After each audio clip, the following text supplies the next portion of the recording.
Good morning and welcome to the Streicker Center and welcome to our Tuesday morning series, Women on the Move. I am Marjorie Schuster, coordinator of our literary events. As always, thank you so much to the Samuel I. Newhouse Foundation for their sponsorship of this series. Today, we are very pleased to welcome a talented playwright, author, and essayist, Sarah Ruhl, whose plays have been on Broadway and performed internationally and translated into 14 languages. Today, though, she'll tell us about her personal story in her book, Smile. In conversation with her is author Zibby Owens, publisher of Zibby Books and host of Moms Don't Have Time to Read Books podcast. As always, please write your questions in the chat feature of Zoom, and we'll try to get to as many as we can. It is now my pleasure to welcome Sarah and Zibby. Hi, thanks for having me. Thanks for having me too. Thanks, Marjorie. Hi, Sarah. How are you? Hi, good. How are you? I'm so excited to be interviewing you today. I have multiple versions of your book. I'm hardcover and galley. I was so excited about it. I've been shouting it from the rooftop. So I'm delighted to talk to you about it. I guess I don't have the sign, so that'll be the next on my list. Acquisition. I can send you a sign if you have room. Well, why don't you tell people listening, in case they haven't read your book yet, basically what it's about and the experience that led you to write this book. So the book is about a metaphysical and medical odyssey I had over the past 10 years after I had a high-risk pregnancy with twins, and they were miraculously born healthy. I developed a condition called Bell's palsy, where this nerve on this side of the face, the cranial nerve, is paralyzed, and most people get better really quickly. And for me, it was a 10-year-long odyssey. And the book is a reflection on what it feels like when your smile sort of walks off your face and wanders around in the world. And in a way, I feel like the whole book was a prayer in a way to ask it to come back and also to make sense of what happened to me. All of a sudden I can't hear you for some reason. Oh no, that's terrible. No, I hear you now. Okay, you're back. Sorry. I heard you say a prayer for some reason. Anyway, yes. Well, the book was great on so many levels. One, your experience of parenthood, the anxiety, the risks, the pictures of your kids throwing up, how open you were about it, and also your honesty from the very beginning that you were worried about your career and how kids would how you would fuse the two and not lose your ability to be a playwright and produce and be in all the rehearsals and all of that. Can you talk a little bit about sort of the impending news when you found out you were also expecting twins after you already had a daughter? Yes. And you're the mom of twins too, right? I am the mom of twins, and I related very much to that. And I was also on, some bed rest, had some complications as most twin moms do. So yes. So the twins were a bit of a surprise. They were spontaneous, and I had sort of thought 1 or 2 children I could manage with my writing life. But when I found out I was having twins, it was, a happy, abundant shock. And at the time, I was about to have my first play on Broadway called In the Next Room or the Vibrator play. So I was very, very pregnant through that whole rehearsal process. And, the theater isn't actually really built for children or families. And I think after I had my first daughter, Anna, who's 15 now, I had learned how to write and go to rehearsals with one child. I would sort of haul Anna to the green room and I would set up a pumping station and we had a rhythm. And with twins, the rhythm was very different. I remember after they were born, I had this play Orlando, which is an adaptation of the Wolf novel. And it's about gender to some degree. And I would bring first one baby one day and then the next so I could keep my milk supply up. But bringing 2 seemed overwhelming in a rehearsal room. And the costume designer thought I was dressing them purposely in boy clothes and then girl clothes every other day as a comment about the play. And I was like, no, there are 2 of them. It's a boy and a girl. I remember having to do that too. I was in a new baby group and I would bring one at a time. And then the next week I would bring a different one because I couldn't figure out how to manage that. Yeah. It's a lot to manage too. I mean, I think when I found out I had Bell's palsy, I was with a lactation consultant who was teaching me to do something called the football hold, which maybe you've done where you carry, you hold two of them and breastfeed them at the same time, which, I'm not terribly athletic. So the football hold sort of eluded me. But you did it for a year, by the way, you said in the book. That's amazing. I mean, did do it for a year. To you. No, I could not do that. But anyway. I do find mothers of twins, it's a little bit like going through battle. I feel like you meet each other and there's a lot to talk about because it is sort of motherhood in extremis. Yes. I started with twins. So then I had a single daughter after, and I was like, oh my gosh, one baby. This is going to be a piece of cake. Did it seem breezy after that? It did. It was so easy. I was like, oh my gosh, she could just come with me everywhere. And it's just her. And she happened to be an easy baby. And anyway, we're getting off topic, but yes. It's sort of the topic, but yes, carry on. Well, the topic is not me, so we'll go back to you and your book and your story. One way that you captured the reader's attention right away is sort of the intensity of your experience giving birth and the NICU and just the fear, right? The fear that haunts any parent over something happening that's out of your control to your children, either when they are tiny or when they are adults. It doesn't seem to go away, but yours was so magnified because of the twins and what really happened in your husband being a doctor. And talk about the moment when you were about to leave the NICU. And I know you have a section you can read about that too. Sure. Yeah. So just going back for a moment, I had something called cholestasis of the liver, which is why the pregnancy was so high risk. I mean, twins pregnancies are a little bit high risk anyway. And then I was on bed rest, and that was very Victorian. And then cholestasis of the liver, if you don't know what it is, it's bile is leaking into your bloodstream, causing an intractable itch that's really quite torturous. But the worst part is the anxiety because it can kill the babies. So they deliver you right at 36 weeks to make sure the babies survive. So I can just read a little chapter. And I couldn't believe, by the way, that the doctors would not believe you. You were like, I think I have this. Please test me. I've diagnosed myself. And they were like, no, you're fine. And of course you were right. Well, it's very rare. And I was working from a website called itchymoms.com, which didn't maybe sound very like it had expertise behind it, but I think they've changed their name since then. But thank God for it. I mean, it really was through this network of women that I knew what was happening to me. So the babies miraculously were delivered, and then they were rushed to the NICU. They had breathing episodes. They were a little bit early.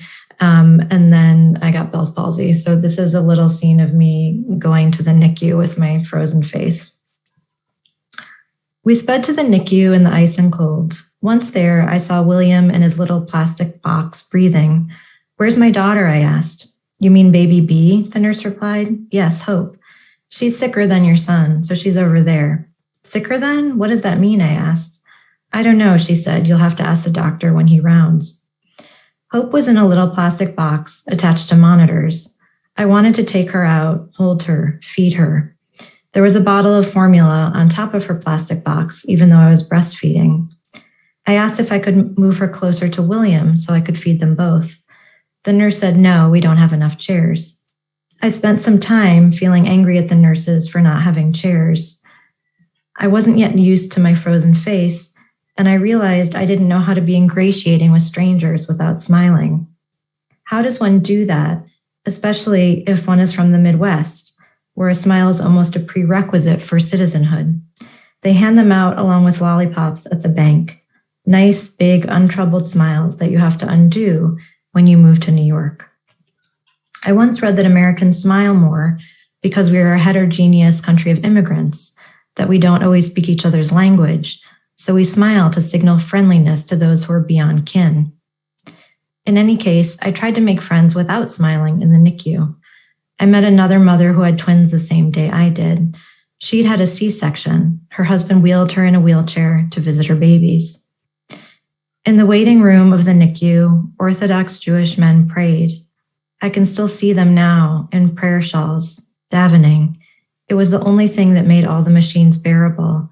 the human swaying to the internal sound of hope. I wished I could pray in a visible way. I wished I could pray. Oh, I just love that. I love how you describe things, the way you see them, the language you use, and then just the experience itself, all the emotion behind the words. It's really amazing. Thank you. And then you had to deal not only, of course, with the pressures and stresses of having twins, but then this new medical issue of your own that also affected the way everybody was even treating you. It was like you had to learn how to exist in the world in a whole different way, identity-wise, physically, everything. When you went to write this, how did you even know how? Like, I just feel like there was so much coming at you all at once. How did you figure out how to tell the story in a way that, like, didn't seem that way to the reader, that it became clear when I imagine it was a rush of stress and fear and everything? It was a rush. And I mean, I think the fact that I had 10 years to kind of contemplate what had happened to me helped a lot. And I approached the book almost like peeling an onion. I kind of knew what the broad scope of it was, and then I was peeling back layer after layer. And then it was interesting working with my editor, because at a point I realized that my tenses were all over the place, past tense, present, and as a playwright, you're always writing in the present tense pretty much, because stage time unfolds in real time. And it was interesting that my tenses were all over the map. And I think, in an early draft, and I think it was because my sense of time was really disordered, and my sense of where the illness was in my life was disordered. And at a point, I put Bell's palsy and all of that in the past tense, and the healing in the present tense. And that probably irritated the copy editors, but it made a kind of cosmic sense to me that the healing was in the present tense. Will you just briefly touch on when exactly it started? I know I'm seeing a question come in. Sure. Yeah, so it was 2 days, I think, after I gave birth, and my mom was there and the lactation consultant was there. And she said, "Your eye looks a little droopy." And I was like taken aback because it seemed slightly insulting. And I think I made a joke about being Irish, because my great uncles, when they drink, their eyes turn into little crescent moon shapes. So I said, "Oh, I'm Irish." And she said, "That's not what I mean. Go look in the mirror." So I looked in the mirror, and this whole face had kind of fallen down and wouldn't move. And I thought I might have had a stroke. And my husband's a doctor, and he told me to call the neurologist, and he diagnosed Bell's palsy. And usually, you get better within 3 months, and it's really a small minority that has this long recovery. And in my case, I think what was especially hard was the neurologist after a year said, "Well, you're not going to get better. There's nothing you can do to help your face. So you can have experimental neurosurgery, which I recommend, but otherwise don't try acupuncture, PT, nothing will help you.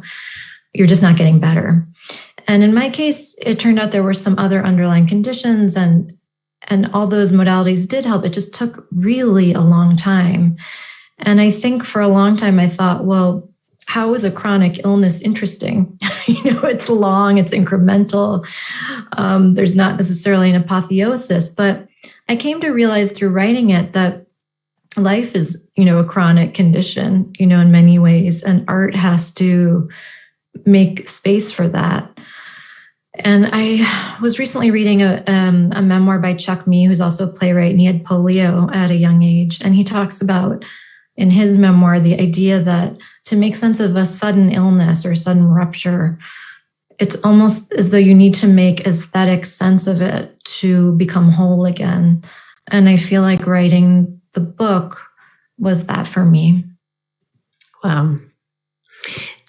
When you wrote about your relationship with your twins and how there were all these studies about, I can't remember the word, like silent mother, or, the face. Right, still face. Yeah. And how, when you were dealing with all of that, how you tried to show your real self to your kids, and yet knowing that they only saw this new version of you. I found that to be a really poignant moment too. Do you think about that often, or what was that like for you? Yeah, it was hard. I really wanted to smile at my babies. And that was, in a way, the worst torture for me. And I thought, how will they know that I'm joyful, that that I adore them when I can't smile with my whole face, because they're still learning how the face is coded. And my husband, who's a child psychiatrist, long time ago, had shown me these studies about still face, which is kind of a cruel experiment in a way. I think it's, you take a really loving, warm mother and then you tell them to not interact with their baby at all and show them still face, like just first be like, oh, and then suddenly be like, and the baby freaks out. And so I thought, oh my God, am I giving my children still face? And in retrospect, they had my voice, they had my touch, they had my gestures, they had all of this warmth coming at them. They weren't encoding that half my smile wasn't functioning. But I worried about it for a long time.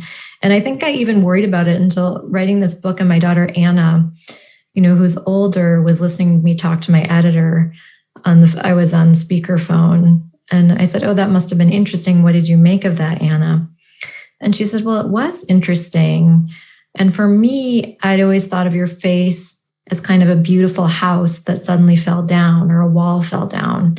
And you spent all this time trying to rebuild the wall brick by brick, and you couldn't quite do it. But when we looked at you, all we saw was our home. Oh. So I thought if Anna had said that, maybe I wouldn't have needed to write the book. I think we always think of the unconditional love parents have for children, but it's also quite stunning that children have that unconditional love and acceptance for their parents.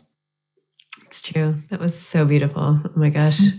What you said a minute ago, keeps going through my head about the doctors, again, sort of not recognizing or giving you the wrong information, and after a year telling you wouldn't get better. And it makes me think of when you saw that one acupuncturist who said that perhaps the first person you saw had actually damaged the nerve, and that it would take a while to recover. Do you believe that or not? I have no idea. I mean, I've seen so many Eastern medicine specialists at this point. I was lucky to be able to do that. And it's hard for me to make sense of what was helpful, what was not helpful. I mean, I think for sure physical therapy was helpful to me.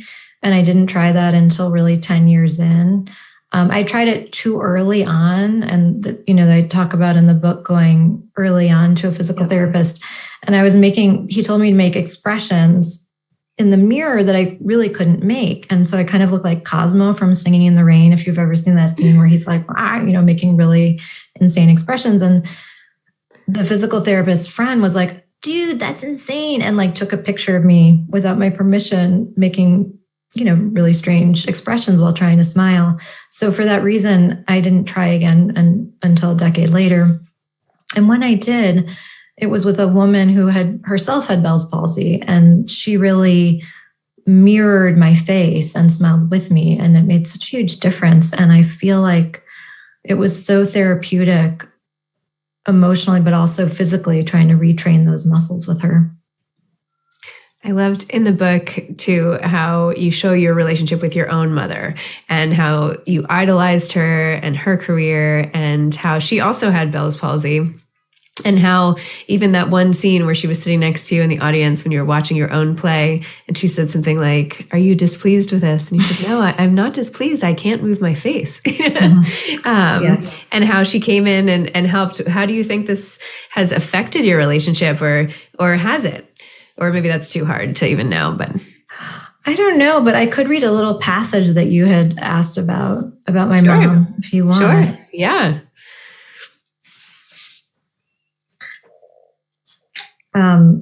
So my mom had Bell's palsy too, but recovered more fully and quickly than I did. After my mother's 2-month retreat from the world, her face got much better. It's hard to know where my mother ends and I begin. Isn't that the story with so many mothers and daughters? I remember when I was little, she taught me what a Venn diagram was. We were on a train from Chicago to Texas to see my cousins. In the dining car on a napkin, my mother carefully drew 2 circles, showing me the overlapping section. What do these 2 circles have in common? Here, she said, pointing. I was fascinated by the logic of that diagram. Mothers and daughters, two circles, and the all-important bounded sections where they are complete unto themselves. Daughters perhaps have a tendency to point out the differences, mothers to point out the commonalities. My mother and I both love theater, both love books, both were afflicted by Bell's palsy, and also the bounded section, where two are not alike, she recovered. I love that. This is great. All these favorite parts of mine. I need to hear you reading them. I know I don't have to go back and listen to the audiobook as well. How did your relationship, did you ever feel like this unspeakable annoyance that she improved and you did not? Or was that just off the table? I feel like... No, I don't think so. I think it was more mysterious. Why am I not getting better? Why am I not getting better? People are supposed to get better. My own mother got better. Why am I not getting better? I think it was more that. Wow. Tell me a little bit more about how you even got started being a playwright and how you achieved all that success, and where did that begin? And did you ever write these types of essays that sort of became this memoir? Was that a form that you experimented with also, or did you go straight to playwriting, or what happened? Mm-hmm. So I always wanted to be a writer from a young age, but not necessarily a playwright. But speaking of my mother, she's an actress, and she used to take me to rehearsals when I was little. So that world was familiar to me, and I understood it, but it seemed like too decadent and fun to actually have that be your job. And it wasn't until I met Paula Vogel, who was my teacher at Brown, that I really considered a life in playwriting.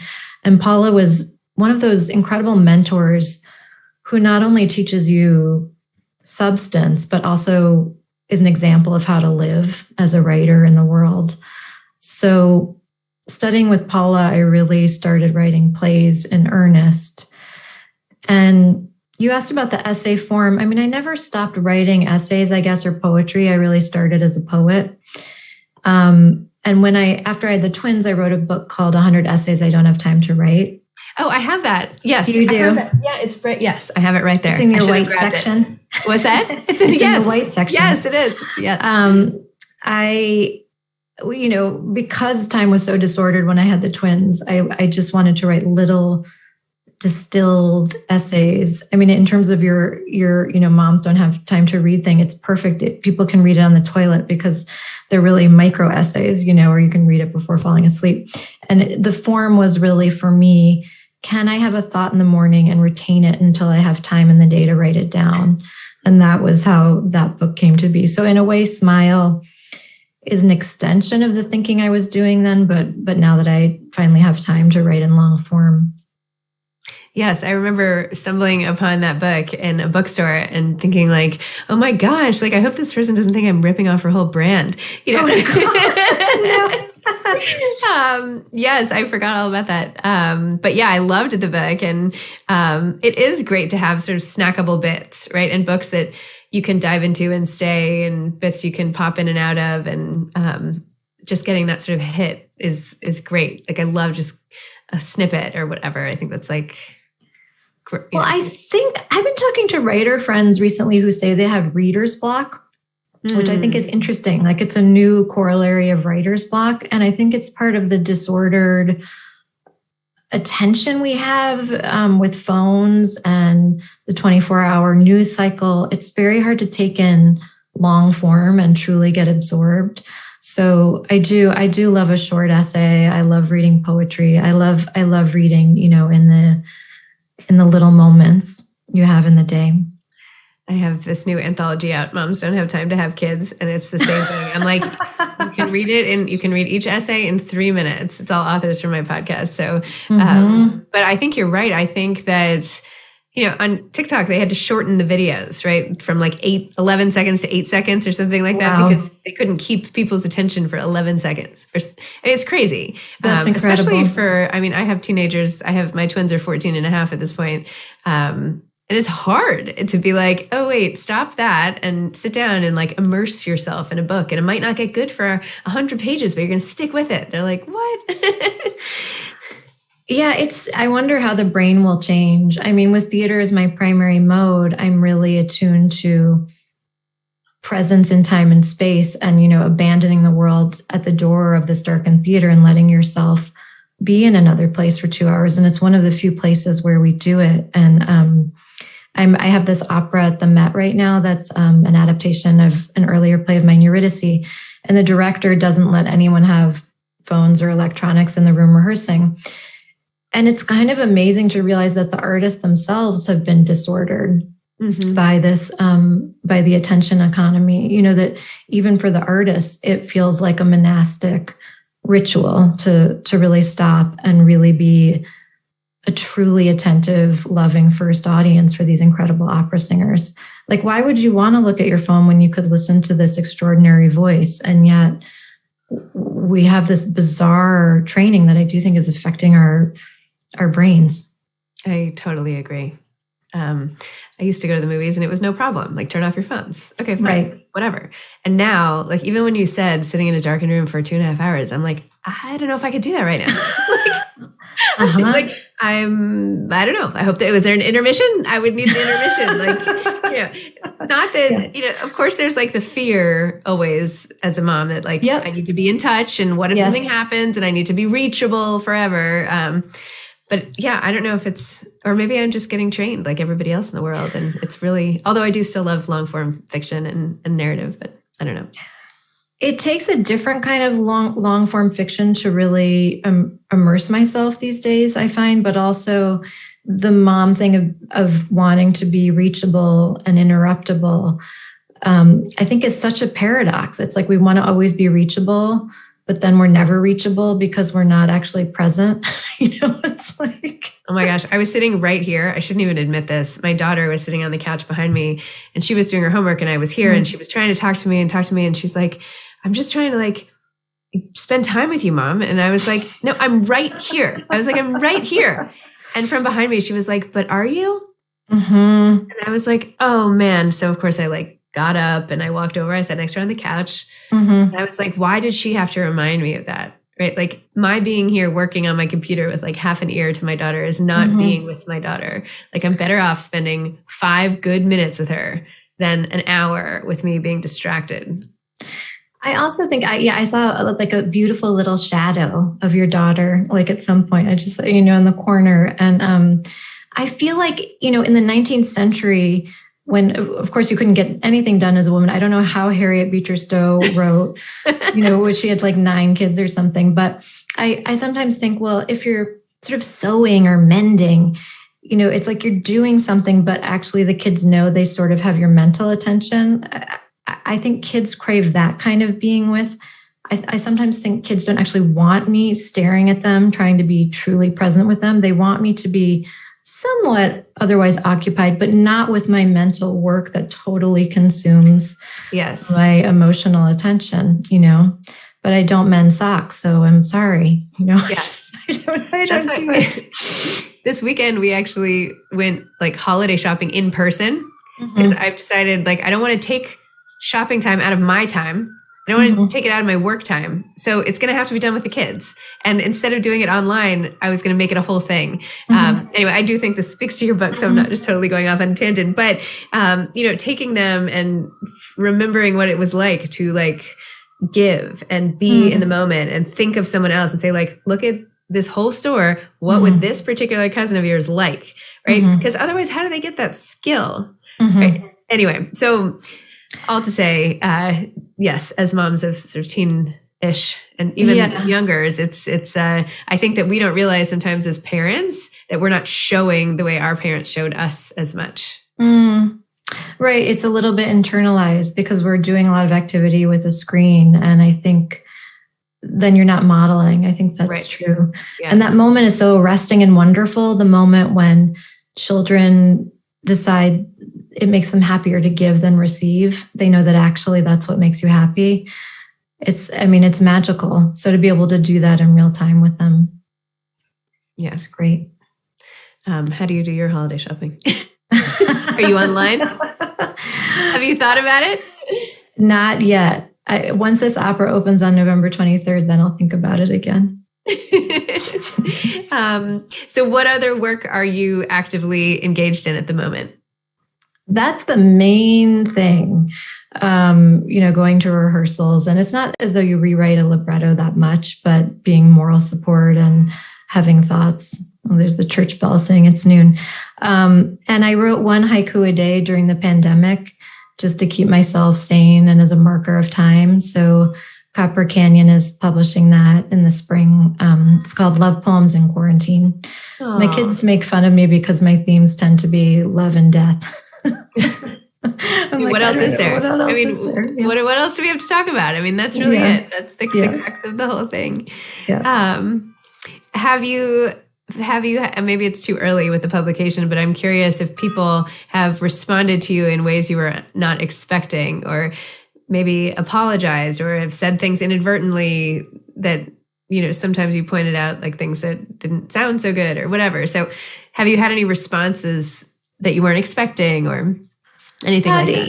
I've had a lot of responses from friends who said, oh my God, I didn't actually know what you were going through. And I said, well, that's good, because I was trying to maintain a plucky, no nonsense stoicism, Midwestern cheerfulness. And I didn't want anyone to know that the Bell's palsy actually was giving me any suffering, or that I went through a period of postpartum depression, in retrospect, that I was quite unaware of at the time. So I've had a lot of reactions from friends like that. And again, I said, please don't apologize. You were absolutely there for me. I didn't want anyone to know. And I think part of the book is coming out of that form of hiding. I think we could all hide a little bit less in that way. And other reactions I've had have been so moving, from people who've had strokes or Bell's palsy, an actress who had Bell's palsy who never recovered, who found it sort of disqualifying in terms of her career. A lot of pregnant women who've had Bell's palsy because it can be associated with either your third trimester or right afterwards. So it's been really moving hearing from those people. That's so great. There was this one scene I just wanted to flag really quickly about gratitude with Thanksgiving coming up here. I thought this was particularly apropos of the holiday. This is when you were at the Tonys and not win, but sorry about that. Oh, that's okay. You said, and this is your nanny who was at home, I guess, once home, Yang Zam told me she had hoped I would win so that I would be able to thank people on television. As a Tibetan Buddhist, Yang Zam is always attuned to values like gratitude. I've always thought it was a strange quirk of all awards programs that they foster greed and the desire in artists to win, mainly so that they can thank their dear ones in public. The system creates competition among artists who are otherwise compatriots, so that the winners can say publicly that they're grateful to their third grade teacher, their mother, their children, God. In truth, we don't have to win to be grateful. We can always thank the people we love, the people who help us, even when we don't win an award. We often just forget to. At any rate, I thanked Yang Zam, and she went home. Thank you for reading that. I love that passage. How's Yang Zam these days? Are you guys still in touch? She's like part of our lives. I see her all the time. Amazing. I feel like once I had twins, I kind of gave up feeling like I could do everything myself. Yes, there is something to admitting complete defeat. Yeah. I know there are going to be a lot of questions for you, but my last question is, what advice would you give to aspiring authors? Aspiring authors, don't give up. Cultivate patience.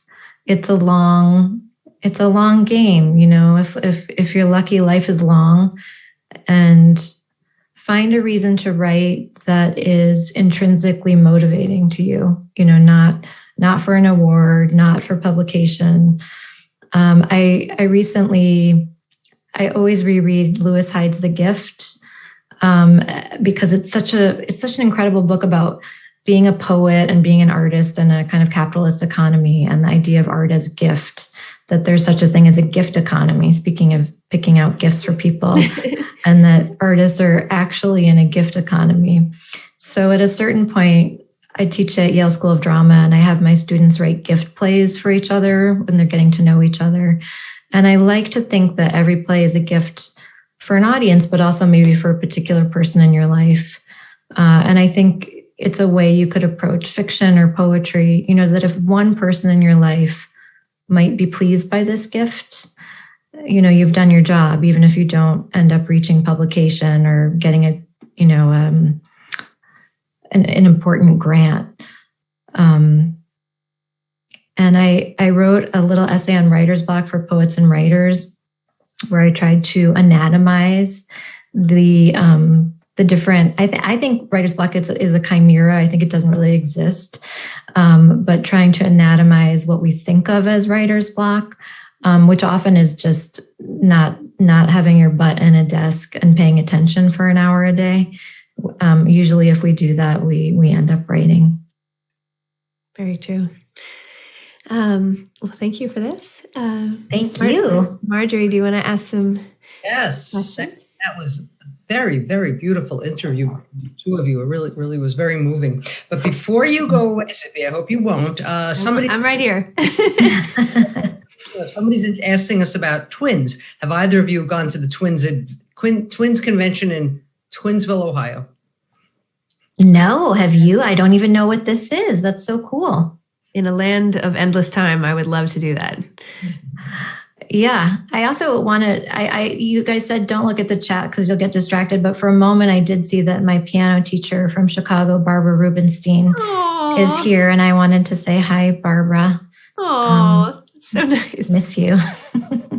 Oh, that's funny. Yes, I have Barbara comments. It's a thrill to see you. And that's wonderful. Well, let's talk a little bit about your career. I know you touched on it a little bit. Of course, I'm fascinated by it. And we'll start with Sandra, who says you were awarded a Residency 1 program by the SIG Theater in 2019. Do you know what plays will be there? And can you tell us a little bit about that? Yeah, it's such a good question. The amazing thing about Signature Theater is they devote time to a writer's body of work, if people don't know Signature Theater. And right now, I'm not exactly sure what we're doing because COVID has disrupted so much of the planning in the theater world. So I was talking about maybe doing Eurydice and the Clean House. I have a new play that's an adaptation of my book, Letters from Max, which is a book I wrote with a poet, Max Ritvo, who's an extraordinary young writer who was a student of mine at Yale. And he died of Ewing sarcoma at 24. And Max and I wrote letters back and forth to each other while he was undergoing chemo. And we're going to make a book out of it when he was alive and didn't have a chance. But the book became something I finished after he died. So I made a play out of it. And Signature was talking about doing that as well. But everything's sort of like, woo, we're just like, the theater's like throwing up seasons in the air and watching how it all comes down. So I don't know, but I hope I know soon what the Signature will be. But isn't it wonderful that things are back? And it's so wonderful. Yeah, it really is nice. So I know you touched on this, but tell us, well, let's talk a little bit about your career. Let's talk about things that you presented. And of course, we know what's coming, but tell us more. Well, that's such a big question. I'm trying to think how to zero in. What do you really want to know about? Which into the future? I think you touched a little bit about that, but I'd like to know a little more about about a lot of your body of work. Well, one thing I do is I write in different genres. So my first play was called Passion Play, and it was a 3-act trilogy about people playing the Passion. So the guy who played Jesus really wanted the role of Pontius Pilate, played by his cousin. And the first act was Elizabethan England. And then we moved to Oberammergau, Germany, where Hitler was like a big fan of the Passion Play. And he thought it was great because Jesus looked so Aryan. And everyone in the town was a Nazi except for the people who played Pontius Pilate and Judas, weirdly. And then the third act moves to South Dakota. So that was my very first play, if you want my career in a nutshell. And Paula Vogel snuck that play into the New Plays Festival at Trinity Rep in Providence, Rhode Island. And my mom and I were driving there. And on the way, we got blindsided by a car. I blacked out. And And I woke up and my mom said, we better get you an MRI. And I said, no, I got to go see my play. So I think I became a playwright that night. And part of me wonders if the whole thing has been a dream since then, because I did black out right beforehand. So that was my first play. And I've written maybe 10 plays since. And then books of poetry, books of essays. And my latest play was called, I shouldn't say last play, that's terrible. My most recent play was Becky, Nurse of Salem, which is about the Salem witch trials. And it's about a present day woman who works in the Salem Witch Museum, but she's a descendant of Rebecca Nurse, who was the oldest witch to have been, not actual witch, but so-called witch, to get, to get killed, to get murdered. And it's sort of my answer to The Crucible. I wrote it when I learned that Arthur Miller, when he was writing The Crucible, was really in love with Marilyn Monroe and felt guilty because he was with his wife. And so he invented this whole love story between John Proctor and Abigail. And I was like, that's so weird that our whole understanding of this very important moment in history about the murder of women, school children mostly understand it based on Arthur Miller's lust for Marilyn Monroe. Like, how strange that is. So Becky, Nurse of Salem was the last thing I did before COVID, and it was at Berkeley Rep, and it'll come to Lincoln Center in next fall. Again, it was supposed to be done during the pandemic, but everything's so crazy and postponed. Absolutely. Sylvia, I could think that you might be able to write plays. Have you ever thought about that? I wrote one once. It was like a secret. I think I was in 9th grade. I have it somewhere. There were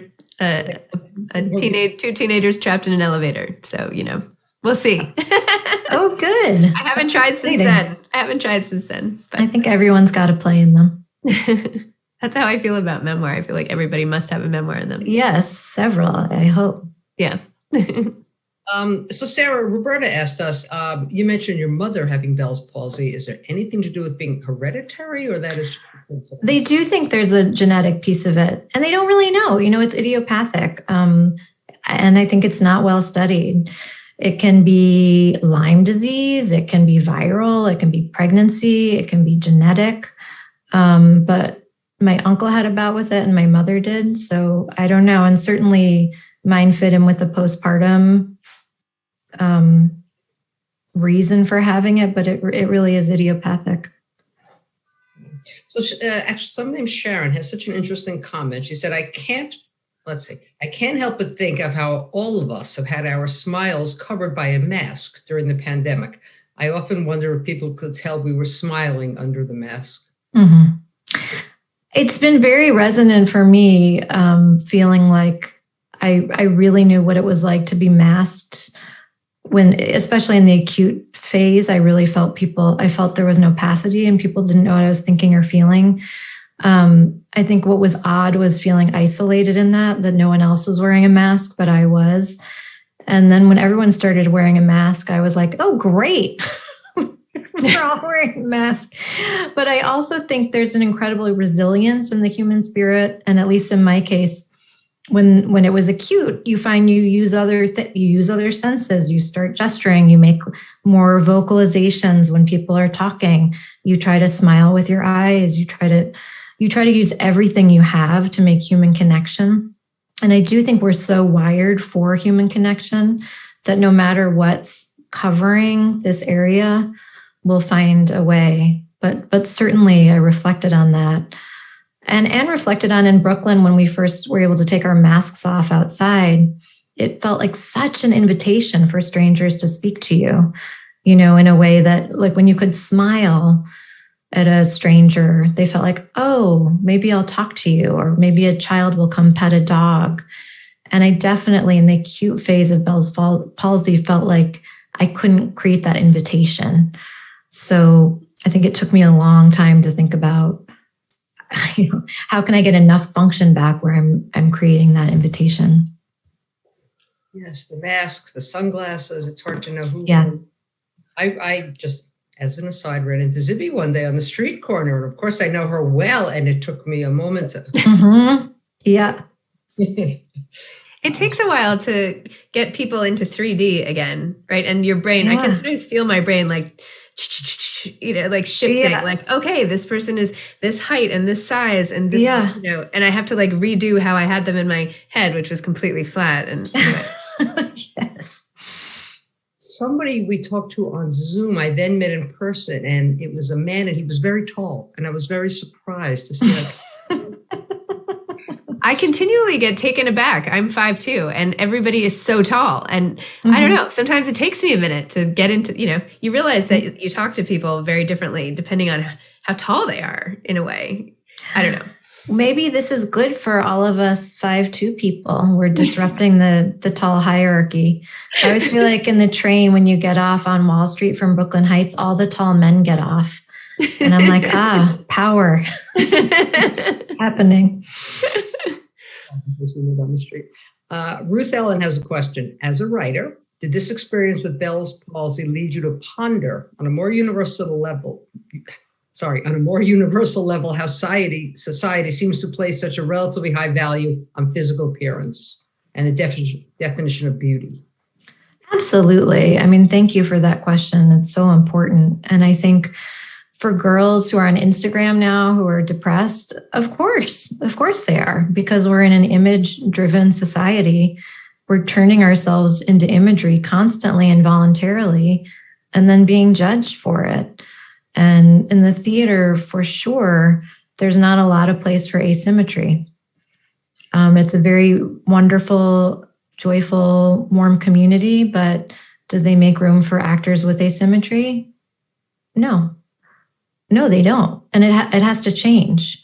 And I think it's slowly changing the more that women are in positions of power in the media. But there are also women who enforce standards, on other women and will tell another woman to smile through a difficult work situation. So I think, it's something I've always been aware of, but Bell's palsy definitely brought it home in a new way for me. Well, a couple of very, very good comments. Iona says, we're sitting together with friends and listening to Sarah. We think you're inspiring, have a beautiful smile and a very warm face. Nice comment. That is so nice. Thank you. And Patty would like a little more information on the book, The Gift. It's by Lewis Hyde, Hyde. Lewis Hyde is a really interesting poet who's written a lot of great nonfiction books. He recently wrote a book called A Primer for Forgetting, about how forgetting is actually marvelous and necessary. So he writes about aesthetics. He's got a very wide-ranging mind. And The Gift has some chapters about poetry, some about gift economy. So he looks at traditional cultures too, or some native cultures where, say, someone will barter with like a necklace with a seashell, and then you'll find the gift on some other far island, because the gift giving is not reciprocal in that particular culture. It's you give it and you pass it on, and it goes on and on and on. So for instance, when I do this gift play assignment at Yale School of Drama, I never pair people and give reciprocal plays. I say, okay, A gives to B, B gives to C, and so on and so on and so on. So you feel like the gift can march forward in the culture. It's not just, oh, you're giving me a gift, so I'll give you a gift. It's, I'm giving you a gift because I need to, and I have enough generosity to part with it. And then maybe you'll pass the gift on, which is another thing that I feel I really learned from Paula Vogel. Can I talk about this last comment? Because I've been wondering about your wallpaper the whole time as well. And the comment just came in the chat about it. What is the story with your wallpaper? Where is it from? How do we get it? Where did you pick it? Blah, blah, blah. I love that. William Morris, 19th century arts and crafts movement. And I'm kind of obsessed with the 19th century. And what I love about William Morris is he really believed everything in your house, you should find it beautiful. And it was a whole ethos and aesthetic and kind of bohemian. And you can still get it because he made so many kind of classic designs. That's great. My husband used to not like wallpaper. I really had to convince him. So This made it through the portal of my husband's distrust. We have 2 more questions. The last one is a great ending question. But before we get to that, Susan would like to know how much function has been recovered from the beginning till now. It's a good question. It's a little bit subjective, but when I go to physical therapy, she'll sort of test me and have me, do different exercises on the side and see how much I can do. And I think I was at about 70% last time I visited her. So, I can say my P's, which is so exciting, because my daughter's name is Hope. And when I first had Bell's palsy, people would say, "What are your twins' name?" And I would say, William and Ho. And they would say, "I don't think I heard you right." William and Ho? I said, "Yes, I name my children William and Ho." No, William and Hope. So I can say my P's. I can not drool while I'm eating. I can blink. Big, amazing thing, because when the sunlight's really bright, it really sucks to not be able to blink. And I feel like I can register all the emotions on my face. So my smile is not symmetrical, but it does the trick, It does the job. Pretty smile. We have a very, very nice ending question. Somebody above said your mom is an actress. What is her name? And they also said they took one of your classes, your writing session once, and it was a lot of fun. But then we had a nice question from Kathleen Ruhl, who says, "Hi, Mother. Hello, Mom." Hi to Barbara Rubenstein from Sarah's mom. She would like to tell us about your vegetable play. My vegetable play. I think I must have written a play about vegetables in the refrigerator that all had different personas as a child. But more memorable to me, which I did find recently, was my court drama about land masses that I wrote in the 4th grade. And now with climate change, it seems even more resonant and really time for a production, because it's as yet to be produced. It says talking isthmus, and a sun comes down and settles the dispute. But Mr. Spangenberger in the 4th grade, he wasn't ready. He wasn't ready to produce it. Still waiting. I think 4th grade teachers have to know that they should be on the lookout for future authors, because it seems to me that 4th grade is the peak time where the people who end up becoming writers wrote their first stuff. So I don't know. That's interesting. 4th grade teachers have to have an extra, we should just put some agents in there and get your daughter in there. Yeah, see what happens. Marjorie. Yeah. We had an author on a few weeks back, Hilma Wolitzer, who's 91, and she tells the funniest story that when she was in 4th grade, her 4th grade teacher wrote to her parents on her report card, "She shows a lot of promise." And then her parents started believing her, and she kept writing. Years later, she met her 4th grade teacher, who said, "Oh, I wrote that on everyone's report card." Well, that's kind of an amazing story, really, isn't it? She told it to us a few weeks back. Shows what a little encouragement can do. Yeah. Sarah, this was such a charming and lovely interview. Zibby, as always, you're a wonderful interviewer, and everybody loved listening to you. I think we could sit here all day and listen to you. And if you haven't already bought the book, we have some links over here on this side. We did sell quite a few because it's such an amazing story. So thank you very much, Sarah. Thank you, Zibby, as always. Thank you. Right in the spot next week, although Zibby won't be with us, we have Naomi Reagan. We'll talk to her about her new book. And thank you, everyone, for being with us. Thanks, Marjorie. Thank you for coming. Thanks for talking. That was really a delight. In person someday, I hope. We hope. I hope. Take care. Okay. Bye-bye.